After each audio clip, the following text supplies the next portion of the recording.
All the stars have come in close just to see you, I suppose, and they're a-gleaming.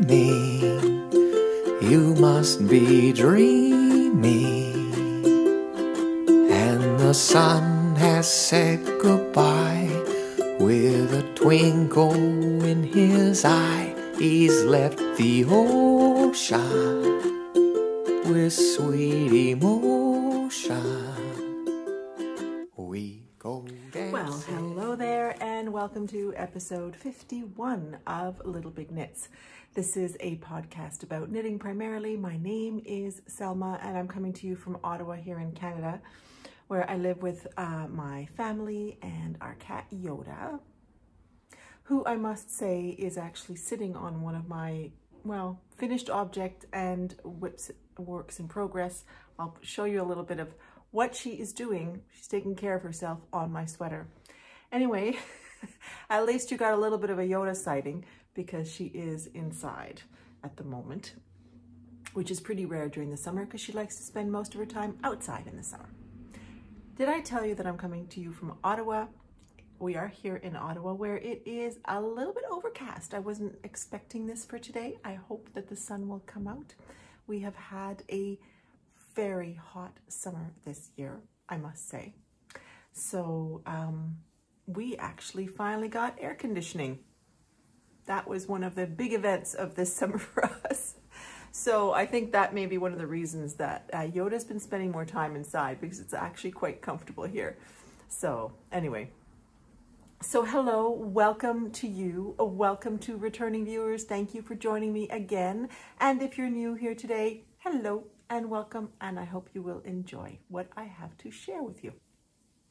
So today I am going to show you, of course, all my knitting.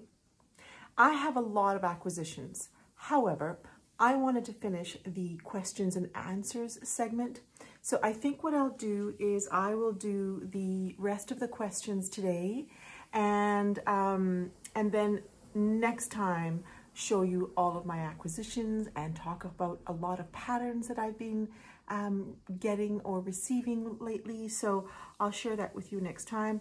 And if I feel like I have a little bit of extra time and it's not too long, I may share the books that I've been reading. Otherwise, I'll share them next time with you. So just a reminder that we have a ranunculus love cal going on right now. This is sort of an informal knit along for those of you who are interested in knitting the ranunculus. So if you are so inclined, I seem to say that expression quite a lot. If you would like to join in this knit along, you are welcome to join in two ways. There are people who are on Ravelry in our Little Big Knits group, where that's where the knit alongs often happen. So you can come in there. There's just one thread. Often when I have a knit along, I'll do a chatter thread and a finished object thread. But as this is an informal knit along, everything is all in there together. And there's been lots of conversation and sharing of plans, works in progress, and finished objects. So you're welcome to join in there. You are also welcome to join on Instagram by using the hashtag ranunculuslovecal, and you can share your works in progress or your finished objects. And the finished objects, I tend to share them in my stories, unless the person has a private account, in which case I can't do that. So yeah, so there you go. There's two ways of joining in if you'd like. Our color play cal finished on, well, it was supposed to be July 1st, but I think I finally closed the thread on the 2nd or the 3rd. And I was away at a cottage, so I was not thinking about things like that. I was just trying to relax and take in all the green and water and sun. But anyway, the thread is closed for both the conversation as well as the finished object threads. And I'll try to get on a prize segment soon for that. Summertime is hard. It's to podcast. I mean, it's really busy. We are just always doing stuff, and we are going camping next weekend. So there's just always something going on. So that's what we have as far as administrati goes. Let's get on with the knitting. Just wanted to say hello. Gertie wanted to say hello. My chicken mug. She's here today with a cup of tea for me. And the tea that I'm drinking today, by the way, is a tea that I'm very addicted to. It's Milk Oolong by Genuine Tea, which is a company outside of Toronto, I believe. I bought a big bag because I kept buying the 50-gram bags and finishing them up. And I thought it's time to buy a 500-gram bag because I do drink it very regularly. If you happen to know anything about Milk Oolong, it's got a very buttery, creamy smell to it, even though it is just an oolong tea. And it's just really, really delicious. If you like oolong, you may like it. I don't know that this is for everybody. I know that a couple of people have tried it and haven't liked it, but I've been drinking it for actually years. I used to buy one from Tealish in Toronto, and then I stopped drinking it for years because they didn't carry it at one point, and then I found this one, and now I am drinking it all the time. So let's start with what I'm wearing, shall we? It's pretty much the only finished object you're going to see today, and I'll tell you why once I get Yoda off my other sweater. She's very, very comfortable in my bindweed. Today I am wearing the Sunshine Coast by Heidi Kiermaier, who's a Canadian designer, and this is knit out of Louette wet spun linen. I believe that's what it's called. And this is so it's 100% linen, and which makes for a very, very light and somewhat transparent garment. So this is a garment that I always have to wear a tank underneath, but it's just a very nice top. And I've just got it with a white tank and white jeans. And I've got 3/4 length sleeves on it. It's got little details, very subtle details here and there that are made with yarn overs. In fact, the side here has got a very subtle and interesting detail that you may see with yarn overs and a little bit of almost a chevron kind of detail here. So it was a very nice knit. I made it out of this yarn, which had been gifted to me. And when did I finish this? I think about 2 years ago. And I have been enjoying it. It's kept up very, very well. And it's been great. So a lovely pattern. So Yoda, I'm going to have to move you, kiddo. Sorry. My sweater's nice and warm now. So you'll remember last time I was knitting the bindweed, not the bindweed as I had called it and had been corrected. It's the bindweed, which is a kind of weed that grows and binds itself. And it's funny because a couple of people corrected me on that, and I was thinking, why did I call it the bindweed? And I think I just naturally tend to pronounce things kind of phonetically. Until I know what they're called, kind of thing. So anyway, so I actually finished this guy. It is a finished sweater, except that I have not sewn up the bottom edge. This was, or is, a pattern from the most recent Making Stories magazine, and it's a pattern written by Xenia Nadon, or my goodness, what was her last name again? I can't remember if it was Nadon or Nadion. I think it's Nadion. And it's a beautiful pattern. It was an actual joy to knit. The sleeves have all the detail, or most of the detail. So I have to say, the sleeves felt like they were getting long. And although I finished this cardigan, the sleeves were getting long because the sleeves got too long. Basically, I made the sleeves too long. So I don't know if I can show you, but I ended up with sleeves that just pucker way too much down here and make it kind of like a little bit of a heavier garment. The original picture is supposed to be more like that, and I think that I like that more than the sleeves being like that. So I have to pull this back and reduce about 1 inch or 2 of pattern. And also I realized that this was actually supposed to be about 1.5 inches shorter, and I think I like it a little shorter as well. I haven't completely decided that yet, but so I feel like I need to shorten the sleeves, and I need to determine whether the body is the right length for me. And then either sew it down if it's perfectly fine, or shorten it and do that. So I have to say, obviously we've got, you know, 30-degree weather here. I am not going to be wearing this wool mohair sweater for a couple of months at least. So I'm taking my time to work on this and or to get to it, but I'll definitely do it before the cooler weather sets in. We're going to a cottage in August, and I think this will probably be something I'll do then. It won't take a lot of time, but it does mean sitting down, and you had to do the decreases a certain way and follow the pattern.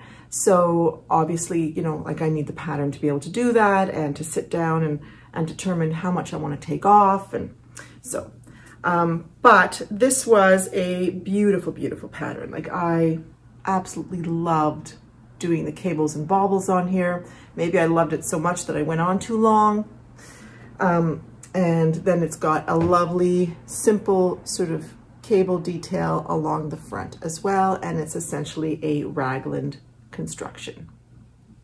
So I think I told you last time that the cables are not very complicated. They can be slow, and they just require an understanding of what's happening, but they're not actually that difficult. Baubles too are not difficult. There's a little bit of a process to them, I would say. And the setup for this though was a little challenging and required quite a bit of attention. But you know, if you're in the mood to want to do something with a bit of challenge to it, I would say this was a lovely, lovely knit. So that was my finished object that is no longer a finished object.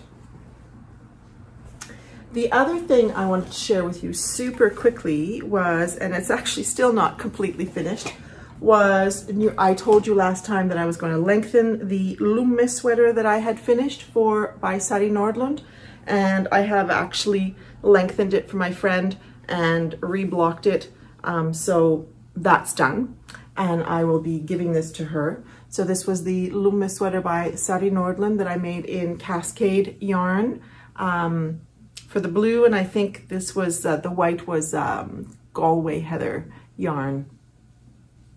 And these were yarns that I had in my stash, and this sweater ended up too big, so I decided to give it to a friend of mine who's taller and a larger person than me, and it fit her well, except that it was a little too short because of course I made it for my length. So I lengthened it a little bit, and now it's going to be grand, and I'll be giving that to her hopefully in the next little while when I see her. And then something that I cast on since the last podcast, so you will not have seen this, and is being held in this lovely bicycle bag, perfect for summer, that is made by Amelia, who has a shop called Mila's Sweet Makes. I'll put the link or the name down here, and of course I have show notes. They're down below, and we'll find a link to her shop there, as well as the show notes are also on our Ravelry group. They're in the Little Big Knits group as well, but you will find the show notes down below, and it's usually a handier way to search things when you might want to find things in the middle of the podcast. So Amelia has a lovely shop where she makes really great bags, and I got this one last year. I do love my bicycle, so I thought this was a perfect bag. And in here is a pattern that came out recently by Jessie Maid. It is called the Outline Tee. She had first come out with the Outline Tank, and then came out with the Outline Tee, and the moment I saw it, I had to make it. And I happen to have some linen in my stash, by Katia. It's the Katia linen. I'll show you the tag. Katia Lino, in fact, it's called. It's a 100% linen. It is, I believe, produced in Spain. Katia is a Spanish company, and it is 100% linen, and there are about 164 yards. And the color that I have is color 9. I got this last year, which was this sort of cafe latte kind of color. I think they call it beige. I would say it's a little bit more than beige. But I've just about actually finished this top. Now, I have to say, when I was like, is this an okay color for me? But this is going to be, like this one, something that I will wear as a layering piece. It will be worn probably with a white tank underneath and white jeans or white skirt and probably some sort of accent pieces. So I decided that I didn't want to buy anything for it. I wanted to use what I had, and this was what I had. And it's almost finished, looking a little crumpled. I've done the sleeves, and I've used about 4.5 skeins for this, let's say 5 of those 164, so it doesn't take up a whole lot of yarn. And I made it a little bit longer than the pattern. This is a bottom-up construction, so I'm seeing that it's a little bit off here. It's a bottom-up construction, so I've said before, I find it always a little bit difficult to determine length of body with a bottom-up construction. I find sometimes I end up with sweaters that are too long. I think this has ended up fine, but it's definitely longer than the pattern called for.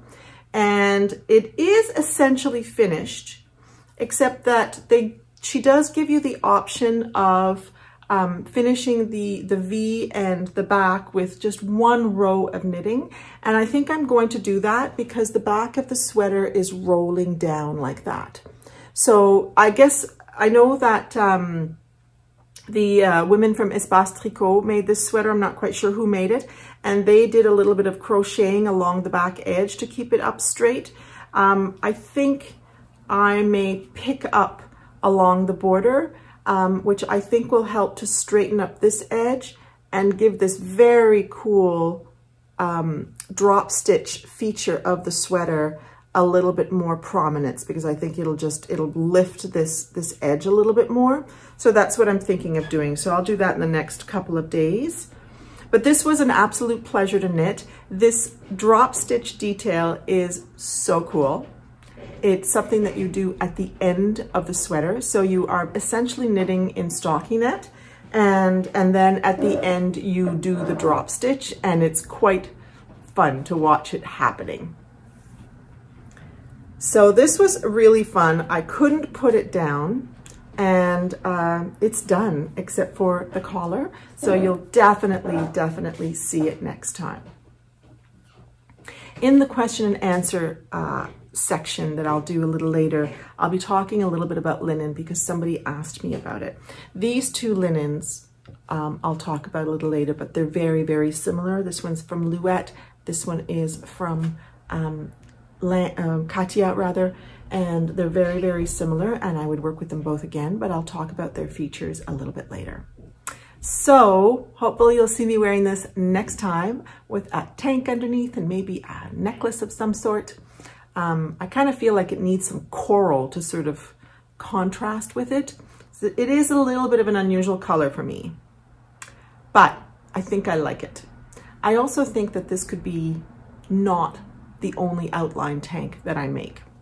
The original one is in a kind of a salmon-y kind of color, salmon-y, orangey, peachy kind of color, and I really wanted to make one like that, but I decided to use what I have to get it used up, and I really like it, although I realize that it's not the most Selma color, but I think it's gonna be nice. Let's see what it looks like next time. So this was a joy to knit. I really enjoyed it. And I would make it again. It was just super fun, super fast. And yeah, I couldn't put it down. The next work in progress, well, I guess it's actually a half finished object, is a pair of socks. And I think I was knitting these last time. I am knitting, and I misinformed you last time, by the way, just so you know. I told you I was knitting the Vanilla is the New Black, but but I'm actually knitting the vanilla reversed. Both patterns are by Anna Fletcher, who's a local designer, but this one is actually a toe up, whereas her original pattern, the Vanilla is the New Black, is a cuff down pattern. So here is a picture of the finished socks, and as you can see, although she's got a lot going on the actual yarn, it's an interesting heel construction, a little bit different, quite ingenious, I have to say. This particular pair you can wear with the right side of the stockinette knitting stitch the stockinette on the outside, or you can have it reversed, so you can have essentially the purl bumps on the outside. It's sort of up to you as the knitter. So I'm going to show you, I finished the first sock, and it's interesting because I've shown the sock to a few people and they're like, does that actually fit your foot? And I'm like, it really actually fits well, because the heel, when it's not on the blocker, actually, well, I'll take it off. When it's not on the blocker, you can see that the heel sticks out quite a bit. And people were like, doesn't that, it looks like it would stick off your heel, but it doesn't. It actually hugs the heel very nicely. And this was a really neat construction. I will definitely use this again. It's just beautiful. So I made this particular sock with fine fish yarn in her sock base on the Manta colorway. I mentioned to you last time that Terry's not really dyeing much anymore. I think she still has yarn on her site, but I think she has slowed down on the dyeing of yarn. And but this is really, really beautiful. And I have more of her yarn upstairs that I hope to use. But yeah, so there is the heel. It is quite neat, the construction, and it's toe up. So you do this unusual gusset construction, and then you do this heel construction, which is kind of triangular. Really ingenious, very different kind of heel from anything else I've ever done, and really, really neat. I'd like to get the cuff down pattern and try it that way as well, but very, very interesting. Really, really enjoyed it. And on to the second one. I am in the process of the second one. I've only done the foot. I am just about to start the gusset, and then the heel, and then I'll be finished. So hopefully I'll be finished this next time, and I will show you my finished socks. So that is my next whip that I have to share with you. So the next two are barely works in progress. They're just starting. I'm kind of in the swatching stage, almost starting stage. The first one is being held in this lovely, lovely bag by Harrington Bags. Claudia Maheu, who makes these, not too far away. She is actually, I think, in Montreal. Are you there, Claudia? She was outside of Montreal and has now moved to Montreal, and makes really wonderful sort of Japanese rice style bags in really, really nice, good, solid, thick fabrics. I've got two. I have one that's from the Outlander sort of theme, and then this one, which is more summer like, and I just love this one a lot. And I showed you guys last time that I had bought a whole bunch of Quince and Company Kestrel. And that's another one. I was saying Kestrel, and somebody said, no, it's actually kestrel, and it's a bird. And I was putting the syllable accent in the wrong place. So I'm happy to correct myself. It's a kestrel. I just have to get used to that. And the bindweed, I have to get used to that too. So anyway, I got this gorgeous, gorgeous yellow color called Yarrow. And this is also 100% linen, but a very different construction from this linen, which is applied linen. This is more of a, I guess you would call that a chainette of sorts. So I got a whole bunch of this to make the Ellery sweater, which I have a very poor printout of.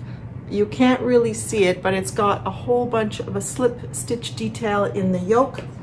but it is, I think the original one is knit in the Kestrel. And I did a swatch using the recommended needle size, but it is too loose. It is quite a bit looser than what they called for, so I got a little stuck. I started knitting the ribbing. I thought I'm gonna go with the recommended needle size for the ribbing, that's fine. But I think I'm going to, because there are actually multiple needle sizes used in this pattern. I think there are like 3 or 4 different needle sizes used. So I thought I can use the one that they recommend for this, but I'm probably going to go down a needle size for the actual slip stitch portion, which you can see more clearly here. But I'm going to try another swatch using a smaller needle size to see what happens. And then I'll get going with this. Now that I've just about finished the outline tee, this is hopefully going to be my next focus will be on this sweater, but there isn't a whole lot to show you at this point. And then in this lovely bag, actually I want to close it so I can show you this cute little bag that I wasn't able to use for a long time because there was another project that was sort of languishing in it. But this is a bag by Kate, my friend Kate, who's got the Hawthorn Cottage Craft podcast. She also had a shop by the same name at one point where she sold bags. And she actually makes glorious bags. In fact, the bag that my socks are in was also made by her. You've seen this before because I've been sort of using it constantly recently. So in this bag is a project that I've also been swatching for. And you're gonna perhaps ask yourself why in the world I would swatch for it. In here is a swatch for a ranunculus. It's not for me, it's for a friend. And it's interesting, I had all these ideas of colors that I could use for my friend's ranunculus. And she came over and none of the colors were quite right. She's got very different coloring from me. She's got olive skin and dark black hair, I would say. And it's just, you know, there are colors that were just not quite right for her. She just needed a little bit more brightness. Like with the bindweed, I actually thought about, sorry, I did it again. The bindweed, which is over here now. I actually thought, and I think I may have mentioned it, that I would make a ranunculus for her. And on me, this has a certain brightness, but for her, it was just a really dull color. And it was interesting. So I had just bought myself some Barocco Remix Light in this birch colorway, thinking that I would make something for myself. And then somehow when I brought out my ranunculuses and I put the oatmeal, she put the oatmeal ranunculus close to her. It was like, well, that looks really good on you, just a little too yellow. And I said, oh, I just got this. And this looked really, really nice against her. So I was like, that's fine. I can use this for ranunculus for her. But this yarn is actually a sport weight. And so far, every time I have put mohair with another yarn for the ranunculus, it's been with fingering weight. So I decided that I wanted to swatch just to make sure that it wasn't going to end up being too big. She's my size, or actually probably a little smaller, I would say, and so I didn't want something that was going to be too big. But I think that this, although it's sport weight, I do think it's working like a fingering weight, and I think that'll be good, and it's not going to end up being too big. So I'm probably going to be able to start with that. The one thing is that I got to make sure I've got enough size 6mm needles, because both this and the Kestrel require, or the bindweed, no, what's it called? The Ellery that I showed you that I was going to start by Elizabeth Doherty. Both of these sweaters require 6mm needles, and I think I have more than one pair, but I'm going to have to make sure. So I may not be able to work on them quite at the same time. So yeah, so those are two projects that will be worked on over the next little while, and both are knit on larger needles, so both should be fast. The only thing about the ellery is that I've never made it, so obviously it'll require a little bit more attention. And the ranunculus at this point, this would be my 5th ranunculus, and so it should go quite fast. And those of you who have knit a ranunculus, you know that it's actually a really fast pattern. This one will have longer sleeves as well, so it'll probably use about 750 yards of yarn. So yeah, so that is what I have to share with you today as far as knitting goes. I think that's it. So let's move on to the questions and answers part of the podcast. So basically this started as last podcast was the 50th podcast. So I'd asked if anybody had any questions, and last time I answered a bunch of the questions, and today I will answer a bunch of the other questions. And thank you to everybody who asked questions. Now I have to say that I got a lot of comments last podcast, and which I have enjoyed reading, but I have not been able to finish reading them. It's been a busy month somehow, and my head has been elsewhere. So I haven't gotten through all of the comments yet, and I know there were some additional questions in there, so I'll look through those and find them, and if they're different from the ones today, then I'll answer those next time.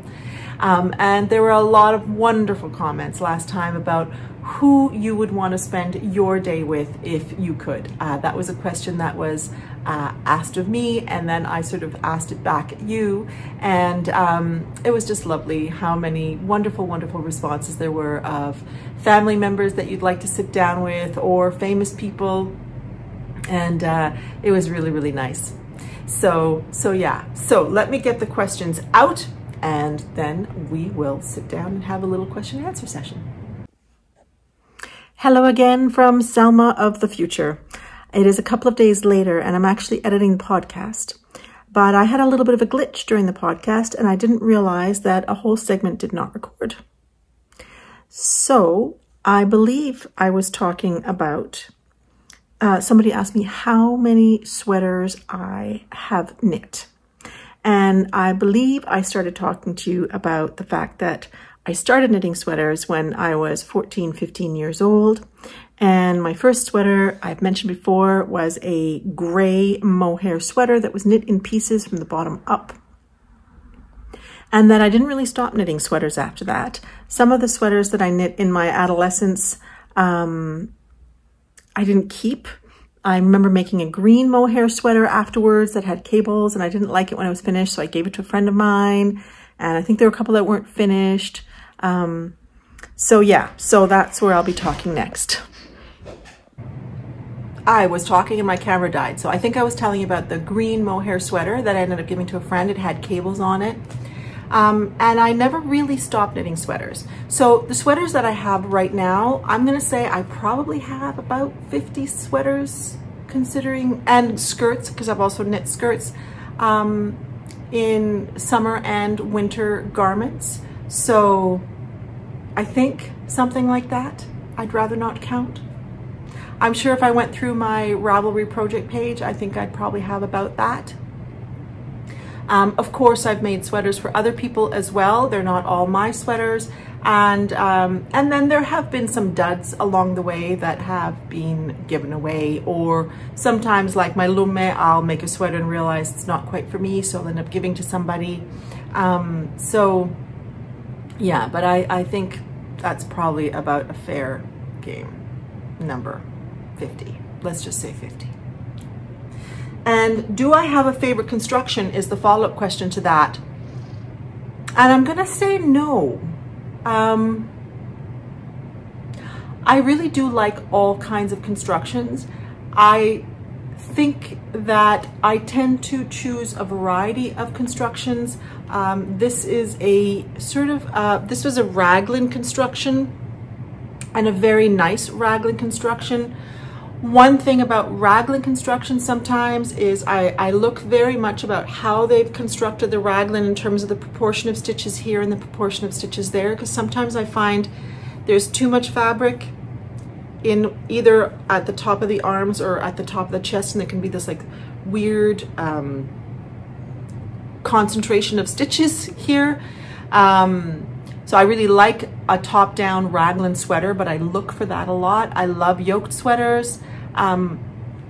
Probably my least favorite is the drop shoulder, only because I have big arms, and so depending on how it is, it might not look great on me. Like I probably wouldn't do a drop sleeve construction with a lot of cable, because I think there'd be too much fabric here for me. But I love boat necks, I love V-necks, all kinds, really. They're just all wonderful constructions. I do tend to favor, as you've probably gathered, top down over bottom up. I just find it a lot easier to determine length and try it on as you go. But I'll knit a bottom up sweater, and I think construction, I think it's important to look at the pattern. Ideally, if there are a lot of projects, then you get to see what it looks like on a variety of shapes. But I think that all the different constructions have different benefits and different looks. So it really depends. Like obviously color work looks beautiful in a yoke sweater. It does look good in other constructions as well, but that's a really easy construction for color work. Raglan creates, you know, a nice, I find that it creates a nice look if everything is proportioned as well. As I said, drop sleeve is probably, or drop shoulder, I guess they call it, is probably the one that I'm least likely to make. I really like it for a short top, like the outline tee. I really like it for that. But if there are sleeves, then I'm a little bit careful, but I have made them and I do like them. So yeah, I think that answers that question. And I think the last question that I have here is recommendations for knitting with linen. So, one group that I follow on Ravelry is called the Hemp and Linen Lovers, I believe. And that is one that I really like to go through from time to time, because it is obviously for people who like to knit with plant fibers, so whether linen or hemp, and I think cotton is included in that group as well. And it's been a source of inspiration for years going into that group. So if you're interested, that's one thing to do. And there are essentially two kind of constructions for linen, and I actually brought two here. Excuse the crinkling, it's in the bag. One of them is not actually linen, it's hemp, and it is this stunning, stunning, stunning yarn that my friend Dana in Germany sent me, and I took it out because I'm going to Montreal today, and I'm going to stop into Espace Tricot, and I'm going to see if there's something I can pair this with. It is this stunning color, and this is actually a hemp yarn. But like the Katia Lino that I'm using, and like this Louette Gems, the treatment is more of a regular plied yarn. So I don't know if you can see that, but if you roll it, you will undo the plies just as if you were working with wool, right? So I think that this is, I think they call it a wet spun. I'm not 100% sure. I don't know a whole lot about the making of linen yarn, but it's plied. You cannot break this. You'll hurt yourself trying to break this. You need scissors for this. You cannot break linen with your hands. It is extremely, extremely strong. And I think that this sweater is probably going to last me forever, because linen is a very, very, very strong fiber, especially when it's treated properly. I find linen fabrics should be really, really strong, and they are when they're really well done, but I find that there's a lot of cheap linen today, and it can actually rip quite easily. And I love linen clothes, but you have to be careful with the linen that you buy. But really, if linen is dealt with well, it's an extremely strong fiber. Not everybody likes to knit with it. It is strong, so there's no give whatsoever. So if you struggle knitting with cotton, you're unlikely to enjoy knitting with linen. However, especially if it's made like this. There is linen that is made more like a chainette. And my friend Dana, when she sent me this hemp, had also sent me this, which go very nicely together. And I'm thinking of putting them together, but I just want to see what other colors there are. But this is a beautiful combination, and I might make a striped top with these two. My one concern is that this other linen is a bit thicker than this one, but this linen, which is by the Schoppel people in Germany, it's called El Lineo, and this is 100% linen as well. But this linen, I don't know if you can see that, but this is more of a chainette. I have one here that is. So this is a chainette construction. Now it is also a lot less strong, and it's got a little bit more give to it, and it's not plied, it's a chainette construction.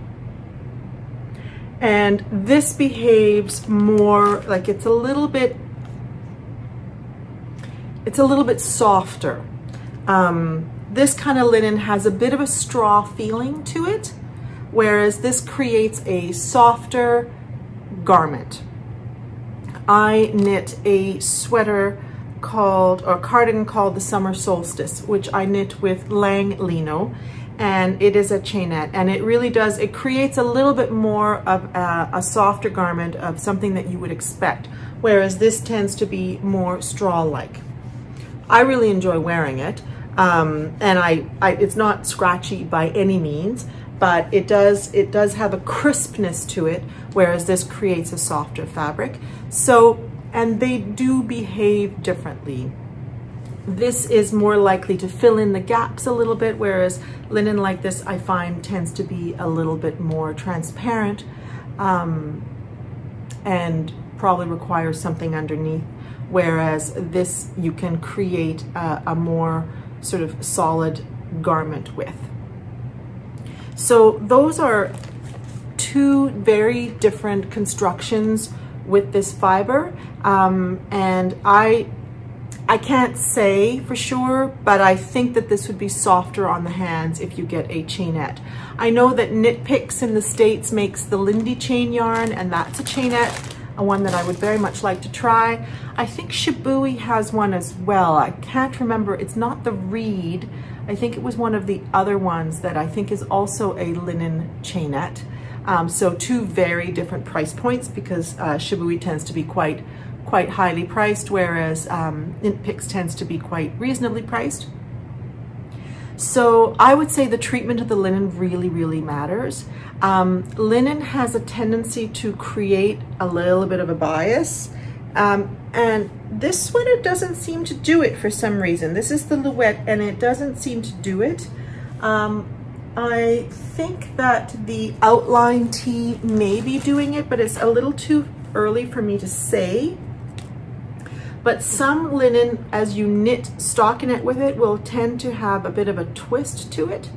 So your sleeve will have this like twist to it.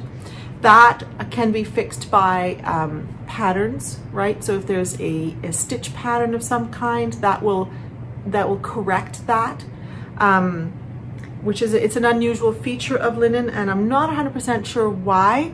I think it may depend a little bit on how it was twisted.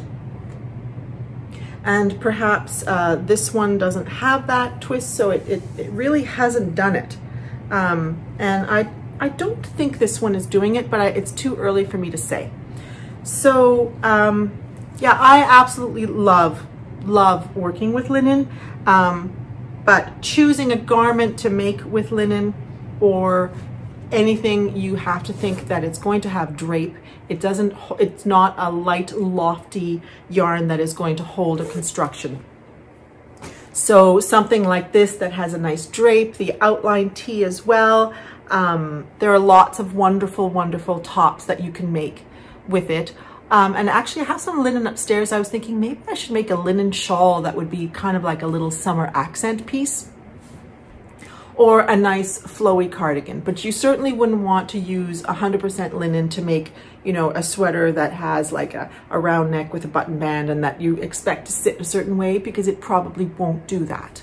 Perhaps in the chainette, if you were to knit the chainette yarn at a tighter gauge, it might do that, but I do think you're taking a risk. So I think when it comes to linen, you have to think drape. It's wonderful for warm weather, like it's a lovely, breathable fabric. So if you live in a warmer climate, knitting with linen is great. Cotton and linen together are a wonderful combination as well. So there are lots of yarns that are 50-50, and so they have the qualities of the two yarns. And I have not made, I'm just trying to think. I think it does, like cotton, it can have a little bit of a memory so that it can end up gaping a bit in places like elbows, but I think not quite as much as cotton. It doesn't have quite as much memory as cotton. So I think, yeah, I think there are just so many different kinds of linen.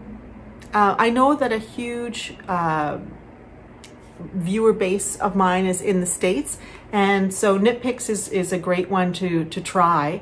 Their Lindy chain if you wanted to try knitting with linen. And obviously Katja in Europe, as well as Chopel and Lang, all have linens as well. So yeah, there are lots of different linens all over the world. And then there's Louette, which is not sold everywhere, but there is somewhere in Ontario where you can buy Louette quite easily if you wanted to try this one. Or then there's the Katja, which you can find in different places. So I suggest, if you're interested in trying to knit with a linen yarn, if there is an online shop that you like, in their search function, just typing in linen and seeing what comes up, because linen can be a fiber that is added with other yarns. Right now there's a lot of merino linen combinations, which is really interesting. And yeah, it's a great yarn. And like hemp, they're just very, very strong yarns. And this is one of my favorite colors. I just love that. Love, love, love. So I'm really wanting to start thinking about making something with this. Dana sent these to me 2-3 years ago, and I don't want them to sit there anymore. So I'm starting to consider a top, but there's enough for a little tee. So I'm going to take these to Montreal with me today and see if Espace Tricot has anything else that inspires me to go with them. And if not, then I might just pair just those two. I also thought of adding white, because I have a little bit of leftover Katia Lino in white from a project years ago, and I thought there could be a little white, beige, and gray striped top. We'll see what happens. Or color block. Haven't decided yet. So anyway, I think that is what I have to say about linen. If you have any other questions, please feel free to ask. And I think I've come to the end of the questions. So thank you so very much for asking all of those questions. Hopefully you've enjoyed this chatter. And I think I'm going to leave you there with all of that stuff. Just a very, very brief, as I said, I'm going to Montreal, so I'm going to leave you. I'm podcasting this on a Saturday morning, but I'm going to be putting everything away and getting in the car and going to Montreal for the day. Things are opening up here. And there is a sort of outside performance kind of festival thing happening in Montreal today. And I was just like, I just need to get out of the city. I need to do something fun. I have been feeling like, you know, the end of lockdown was getting very tedious. So I'm going to Montreal for the day to see some performance, and I'll add some footage of that at the end of the podcast here. But yeah, it was, you know, that it was my birthday month in June, but it was also my son's birthday. He turned 18, so that was big. And then he also graduated from high school, so that was big. We got air conditioning. We got our bedroom and bathroom painted. I've been swimming a lot. I went to my friend's cottage It's been a very, very busy time. And as I said, did I tell you? We're going camping next weekend. And then in August, we will be going to a cottage. So it's been very busy, lots of fun things happening. And and I'm glad, because I really honestly was starting to feel like I'm getting really like bored of this lifestyle. So I'm glad that things are starting to open up. Hopefully they are where you are too, although we still should stay safe. And yeah, so we've all been vaccinated here, so I'm feeling like we can start enjoying life a little bit more. So hopefully you are doing well where you are. And as I said, next time what I'll do is share a little bit about the books I've read, as well as some of the acquisitions, birthday and non-birthday, that have come my way. And so I'm actually going to try to podcast in the next couple of weeks between camping and cottage. But if for some reason that becomes unavailable to me, then it'll be a little bit later in August. So until then, hopefully you are keeping well, finding some joy, finding some good crafting time, or perhaps it's other time right now if you're living in the Northern Hemisphere or enjoying summer. So anyway, whatever the case, hope you're doing well, take care, and we'll see you next time. Bye-bye.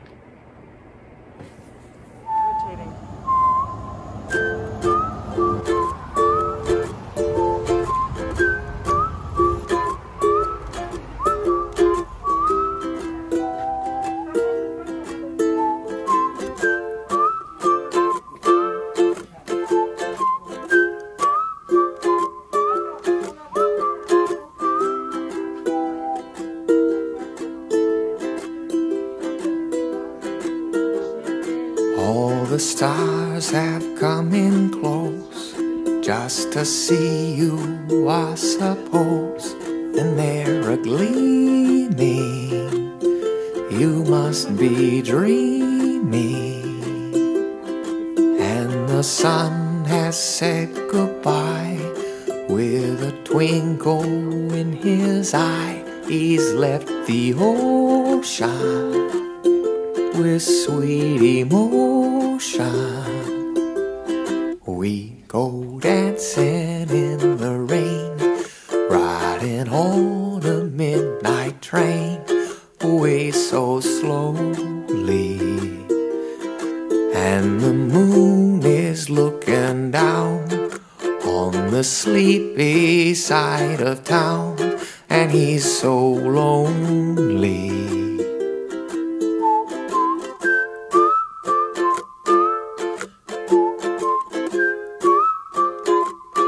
I love you only.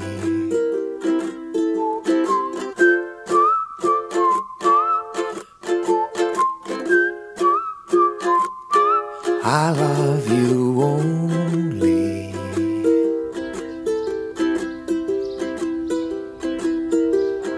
All the birds have taken flight. It's their favorite time of night, when they can hear you from somewhere near you. And the palm trees try to bend to be closer to their friends. They're made of magic. Reach out and grab it.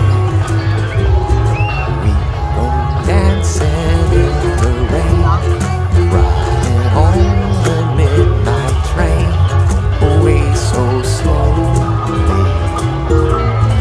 And the moon is looking down on the sleepy side of town, and he's so lonely.